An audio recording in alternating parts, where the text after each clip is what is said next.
দর্শক, আপনারা যেখান থেকে দেশ রূপান্তরের সঙ্গে যুক্ত রয়েছেন সবাইকে স্বাগত। আমরা আপনাদেরকে দেখানোর চেষ্টা করছি শাহবাগ এলাকা সড়ক অবরোধ করে 47তম বিসিএস পরীক্ষার্থীরা এই সড়কটি অবরোধ করে বিক্ষোভ কর্মসূচি তারা চালিয়ে যাচ্ছেন এবং তারা এখান থেকে দাবিটি করছেন পরীক্ষার যেই নির্দিষ্ট ডেট সেই ডেট অনুযায়ী পরীক্ষা যেহেতু নেওয়া হয় এবং পরীক্ষার ডেট বর্তমানে পিছানোর জন্য তারা এই বিক্ষোভ কর্মসূচি চালিয়ে যাচ্ছেন। আমরা আপনাদেরকে সেই চিত্রটি সরাসরি দেখানোর চেষ্টা করছি।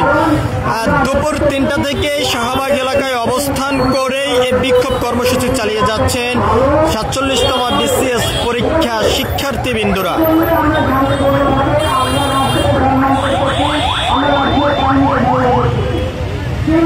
যান যান যান ভাই, যাই আগে কটা ইয়ে সাকিব সব হল থেকে সব 15 দিনের জন্য হল বন্ধ।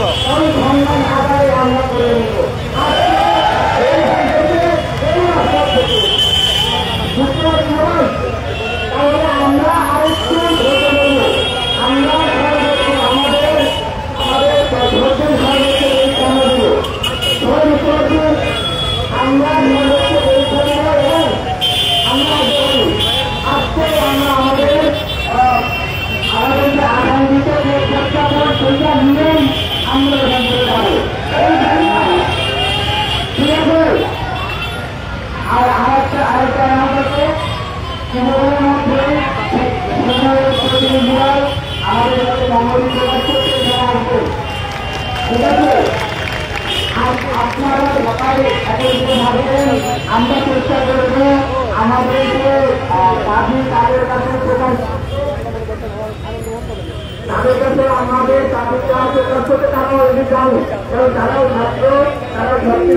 আপনারা যেখান থেকে দেশ রূপান্তরের সঙ্গে যুক্ত রয়েছেন সবাইকে স্বাগত। আমরা আপনাদেরকে দেখানোর চেষ্টা করছি সরাসরি শাহবাগ এলাকা থেকে যুক্ত হয়ে ছাত্র জনতার আন্দোলনের পর থেকে দেশের বিভিন্ন স্থানে আন্দোলন সংগ্রাম বিক্ষোভ কর্মসূচি এখনো পর্যন্ত চলমান রয়েছে। সামাজিক সংগঠন থেকে শুরু করে রাজনৈতিক সংগঠন এবং শিক্ষার্থীরা বিভিন্ন ব্যানারে দাবি নিয়ে রাজপথে অবস্থান করে বিক্ষোভ কর্মসূচি চালিয়ে যাচ্ছেন।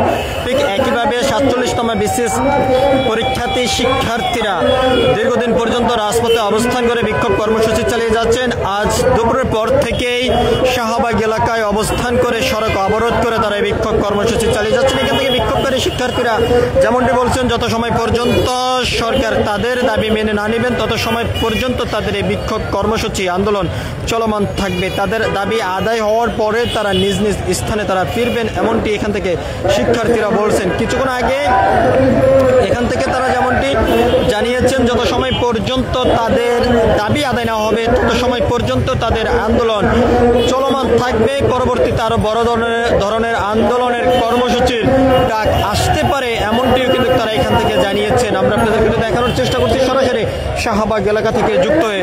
দীর্ঘ সময় পর্যন্ত শাহবাগ এলাকার সড়ক